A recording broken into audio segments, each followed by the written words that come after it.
Welcome back to another episode of Smooth Brain EDH, where we make the smoothest plays with the biggest brains. We have a really exciting casual game for you all today with a few commanders we haven't seen on the channel yet.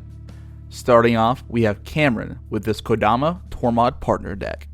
This deck attempts to use graveyard manipulation and landfall triggers to create a powerful board to overwhelm his opponents.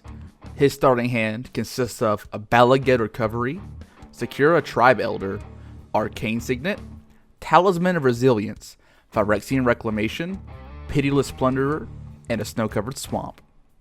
Next, we have Logan playing Mogis, God of Slaughter. This group slug deck is full of cards that make the game painful for his opponents to take various game actions as he whittles their life totals down to 0. His opening hand has a Red Elemental Blast, Prismatic Lens, Kroxa, Titan of Death's Hunger, Necropotence, Chandra, Torch of Defiance, Swamp, and a Bloodstained Mire. Third up, we have Ethan playing his Omnath, Locus of Creation deck. This 4-color pile plans to trigger landfall multiple times every turn, gaining a ton of value to take over the game. His starting hand has a Secure Tribe Scout, Farseek, a Maria Shepherd, Forest, Command Tower, Marsh Flats, and Wooded Foothills. Last up, we have Shelby playing as Hapatra, Vizier of Poisons deck.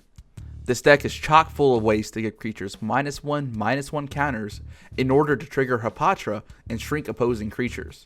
His starting hand has Talisman of Resilience, 3 Visits, Trigon of Corruption, Incremental Blight, Carnifex Demon, and 2 Swamps. We've seen the hands, now let's see that gameplay. I'm going to pass it off to our editor for the commentary. Thanks for that excellent intro, Ethan. And as he said, let's jump straight into that gameplay.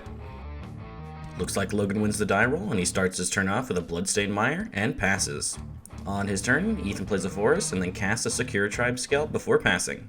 Shelby plays a Swamp and realizes he forgot to draw. He then passes to Cameron, who plays a tapped Bala Ged Sanctuary and passes to Logan. Logan fetches for a Canyon Slough on his end step. Then, on his turn, he plays a Swamp and casts Prismatic Lens before passing to Ethan. And on his turn, Ethan plays a Command Tower. He then casts Farseek and finds the Temur Triumph to the battlefield tapped. Ethan then passes to Shelby, who plays a Swamp and casts Talisman of Resilience before passing to Cameron. On his turn, Cameron plays a Snow-Covered Swamp and then talks himself out of playing Arcane Signet to be Talisman buddies with Shelby. Cameron then uses the Talisman to cast Phyrexian Reclamation, taking 1 damage. It was worth it, he says. Cameron then passes to Logan, who plays another Swamp and then casts Mogis. He then passes to Ethan, who activates Sakura Tribe Scout on his end step. He puts in a Marsh Flats and then immediately cracks it to go find the Jeskai Triome. On his upkeep, Ethan takes 2 to Mogis instead of sacrificing a creature. He then casts Omnath on his first main phase and draws off the ETB. He then plays his Wooded Foothills to gain 4 life off the first landfall trigger. He shocks in a Breeding Pool, taking 3 total life off that, but gets 4 mana off Omnath's second landfall trigger. With the green, he casts Exploration, then plays a Ghost Town, and everybody takes 4 damage from Omnath. And then after thinking it over for a bit, Ethan just passes to Shelby. Shelby takes 2 to Mogis on his upkeep, and then takes another one to his Talisman after casting 3 Visits. He finds a basic Forest, and then taps for 2 to cast his commander, Hapatra. He ships the turn to Cameron after that, who takes 2 to Mogis on his upkeep. Cameron plays a Ghost Quarter as his land for turn, then taps for 2 to cast Arcane Signet. He then taps for 3 after that to cast his commander's Reach. He finds a Snow-Covered Forest and a regular Swamp. He puts the Forest to the battlefield tapped, and the Swamp to his hand. He then passes to Logan, and Ethan jokes about a Mogis trigger on his upkeep. Logan plays a Smolder and Marsh's land for turn, then casts a Bloodchief's Ascension. He then drops a Soul Shatter after that. Ethan responds by bouncing back his Ghost Town, and then activates Secure Tribe Scout to put it back into play. He gains 4 life off Omnath. The spell resolves, and Ethan sacrifices Omnath and Shelby Hapatra. Logan then passes, and Ethan bounces Ghost Town to his hand once again on his end step. On his turn, Ethan takes 2 to Mogis, then replays Ghost Town, taps for 6, and recasts Omnath. Logan responds by Red Elemental Blasting it. Ethan then plays a Valakut as a second land for turn, and makes sure Logan knows where the triggers are going as soon as it's active. Ethan then passes to Shelby, and Logan gets a counter on his Bloodchief's Ascension. On his turn, Shelby takes 2 to Mogis and plays a Swamp as his land for turn. He then casts Hapatra and passes to Cameron. Logan gets another counter on his Bloodchief's Ascension. On his turn, Cameron takes 2 to Mogis, casts Pitiless Plunderer, and then casts Sack Daddy. He then plays a swamp as land for turn, and then decides to go ahead and sacrifice Sakura Tribe Elder before the Blood Chief Ascension is online. He gets a treasure from the Plunderer and finds a forest to the battlefield tapped. He then passes to Logan and Blood Chief's Ascension is now online. And then on his turn, Logan casts Kroxa. Everyone discards a card and Cameron discards a Drownyard Temple. He loses 3 life because of this. And then Blood Chief's Ascension triggers on all of these, and everybody loses 2, and Logan gains 6. Logan then passes to Ethan, and Ethan bounces Ghost Town back to his hand on his end step. And then on his turn, Ethan takes 2 to Mogis, and then casts Zendikar's Royal. He then replays Ghost Town, and gets a 2/2 Elemental. Ethan then passes to Shelby, who takes 2 to Mogis on his upkeep. And then on his main phase, he plays a basic forest, then taps for 3 to cast Growing Rites of Itlamok. He looks at the top 4 cards of his library, and reveals an Exemplar of Strength and puts it to his hand. He then casts that Exemplar of Strength, putting the 3/1/1 counters on it, and he makes a snake with Death Touch. Shelby then moves to combat, swinging Hapatra at Logan, who cannot block it. When Hapatra connects, Shelby puts a neg1 counter on Ethan's 2/2 Elemental and gets another Death Touch snake. He then passes to Cameron, and on his end step, Shelby gets to transform Growing Rites into Itlamok Cradle of the Sun. And on his turn, Cameron loses 2 to Mogis, then taps for 6 to cast Rampaging Baloths. He then plays a Woodland Chasm to get a 4/4 Beast. Cameron then moves to combat, swinging 1 with his Pitiless Plunderer at Logan, and then passes to Logan. Logan plays a Dragon Skull Summit as his land for turn. He then casts Necropotence, and Ethan says it's time for action. He taps his Ghost Town for mana, bounces it back to his hand, activates Sakura Tribe Scout, putting it back onto the battlefield, taps it for mana once more, and then taps his command tower for blue to cast a Fierce Guardianship, countering it. Once the counter resolves and is put into the graveyard, Blood Chief's Ascension triggers. Logan then passes to Ethan after that. Ethan sacrifices the Elemental with a neg1 counter on it to Mogis, so no damage for him.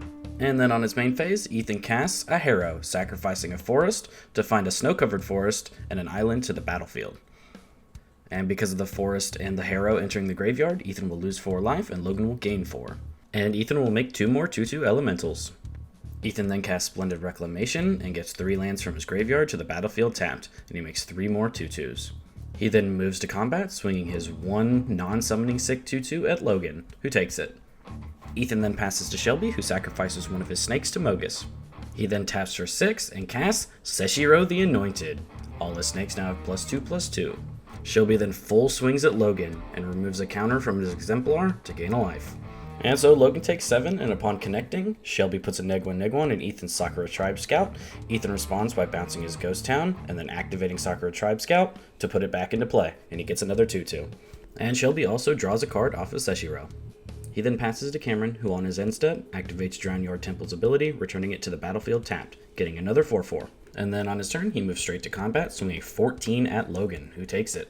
Cameron then taps for 6 and casts Kodama. He then shows the table a Golgari Rot Farm. And for those of you who do not know, with Rampaging Baloths, Kodama, and the Bounce Land, he can make as many 4/4 tokens as he wants.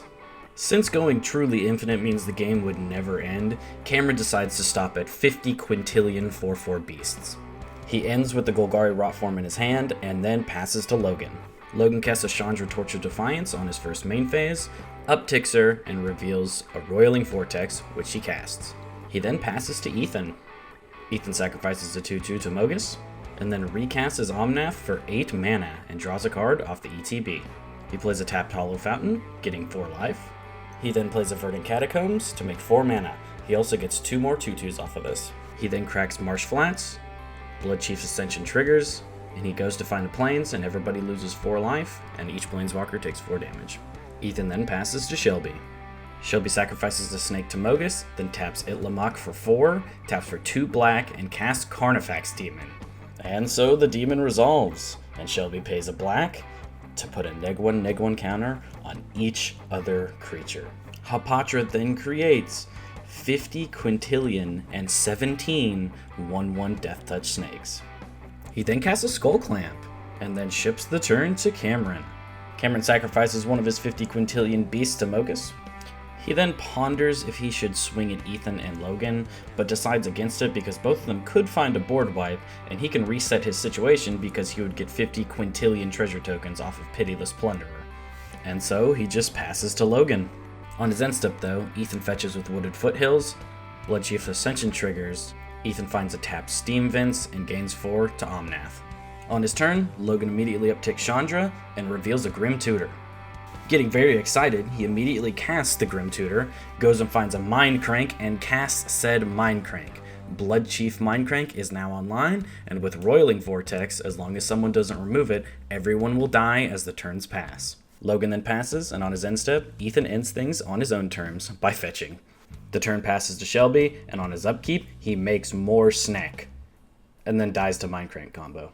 And then the turn is passed to Cameron, who also dies on his upkeep. And so this week's winner is Logan and Mogis. Well, here we are at the end of the video. What'd you guys think? Honestly, I thought he was either going to Shelby or Cameron, but Logan snuck that win out of nowhere. It's been a very long time since Logan played Mogis on camera, and so I'm glad he's able to get a win with it today. If you guys enjoyed it, please leave a like and don't forget to subscribe. And if you haven't already, follow us on social media. Links will be down in the description below. The links for the decks used in this video will also be down in the description. And are you guys excited for Modern Horizons 2? If you are, keep an eye out for our next few uploads. We'll be doing some videos with Modern Horizons 2 commanders. Thanks again for watching, and as always, have a smooth day.